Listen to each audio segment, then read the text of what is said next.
Hello everyone and welcome! Today is an exciting day for me because I will finally get to talk about the lore of League of Legends. And let me tell you, I am a huge lore nerd when it comes to gaming, especially World of Warcraft. Many players actually come back to that game just so they don't miss out on any story. And Riot knows that, and that's why they are reworking the entire lore. And to help you understand why they are reworking it, I am going to quickly explain how the story used to work. So, League of Legends is set in a world called Runeterra. Runeterra then has one supercontinent called Valoran, with smaller islands around like Ionia, the Blue Flame Island or the Shadow Isles. As life evolved on this planet, people started to figure out how to use magic. And because magic is extremely powerful and unreliable tool, every time there was a war, the lands got corrupted by magic. And because the world was slowly being destroyed like this, a group of very powerful wizards founded a city called the Institute of War. Here, the League of Legends was created. This is a place where all the nations could deal with their businesses and eventually battle each other without any consequences. How this worked is that different champions would join League of Legends to represent the place they come from. They would then be summoned into an arena where they would be controlled by summoners. Those summoners represent the same place as their champion. That is why the champions were also called living weapons. It is because the summoners use them as weapons. After their victory in battle, the powerful wizards behind League of Legends would help them with fixing their problems in their favors. Just keep in mind that not every champion joined the League of Legends as a volunteer. Many champions were forced to fight without a cause. Also, not every region agreed to the terms of League of Legends, so there still were some wars around Valoran. This lore had one huge problem, and that was that everything had to happen around the rules of League of Legends. The founders of League of Legends, together with the summoners, were so powerful they could wipe out entire cities. This means that every time there was a powerful champion like Xerath, and to give you the perspective, Xerath is a mage that absorbed so much magic that he became the arcane magic itself. He is still weak compared to the summoners because they can very easily control him. And because this would mean that there can't be any powerful beings in the game, Riot decided to rework the lore entirely. The way they want to make it now is that League of Legends does not exist. So the summoners fighting in the arena have nothing to do with the actual storyline. This means that all the conflicts can happen at any time and most importantly, at any place. Before the rework, all we would see was the Summoner's Rift. All the conflicts would be dealt with here, so we would never get to explore the world. But now, Riot actually started to show us how the rest of the world looks. First we have Howling Abyss, which takes place in Freljord. Then we have the Crystal Scar, which is also known as the city of Kalamanda, located north of the Mogron Pass.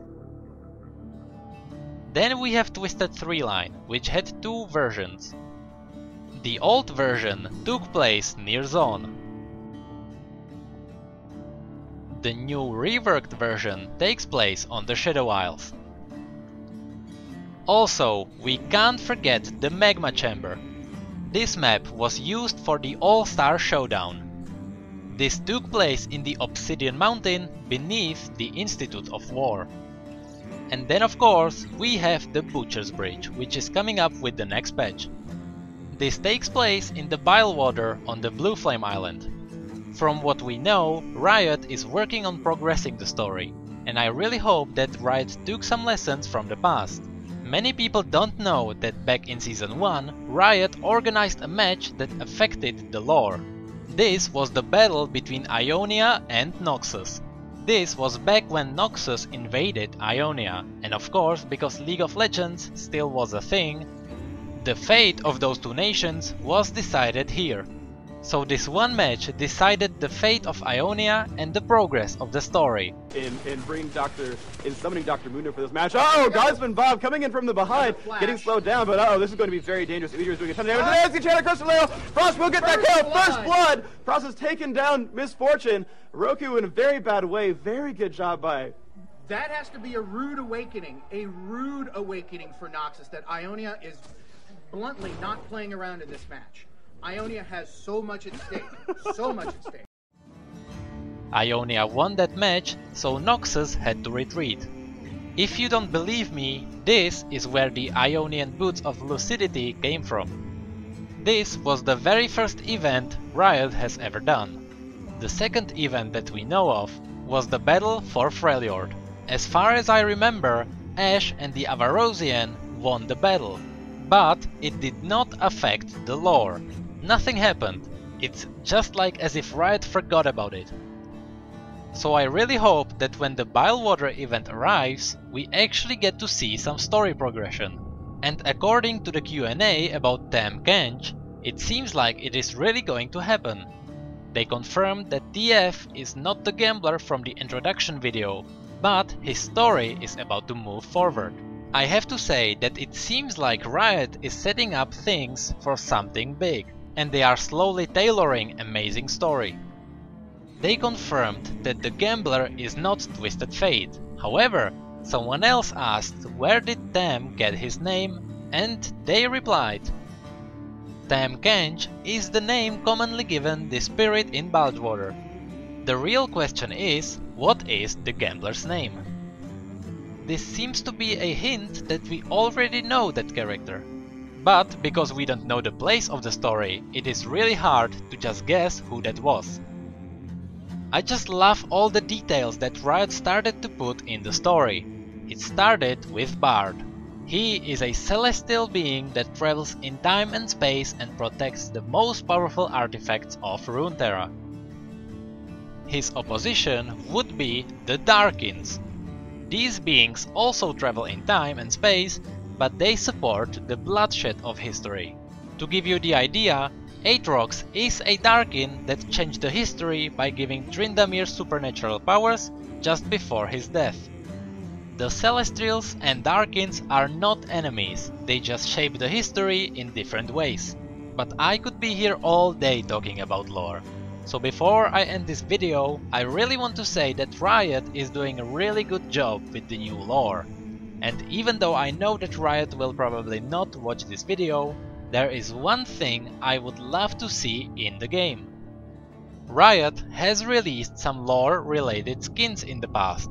For example, Arclight Varus is Varus before his corruption, or Tyrant Swain is him before his rise to Grand General of Noxus. However, it would be absolutely awesome to see default skin progression on the champions. For example, let's say that Garen and Darius faced each other in a battle. During this battle, Darius broke Garen's sword, so Garen would now have two skins. His default skin that would become the traditional skin, and now he would have new skin which would have different sword. This would be a great way to show the story progression in the game. If Riot ever decides to do this, it would make me a very happy lore nerd.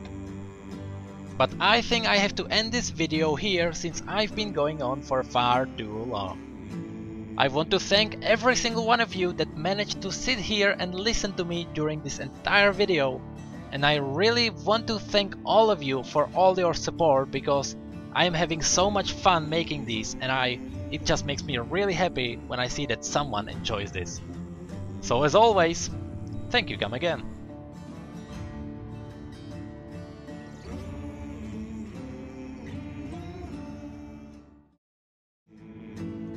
Thank you once again for sitting here through this entire video. And if you want to listen to me some more, you can click on the bigger video that will take you to what I believe is more talk about Bard. Or you can click on the smaller video in the corner, which will take you to the list of the top 10 easiest to play champions that can still carry the game. And now that's the part that I just sit here and wait for you to click on one of those videos. So I'm going to stare at you soullessly without you seeing me. I hope you enjoy this. Here it goes. I'm still going. I'm still sitting here. Did you click it? Did you click it now? Did you click it now? Maybe the bigger one or the small one? What about both of them? You could just leave a like down there and then leave, or subscribe. I don't mind.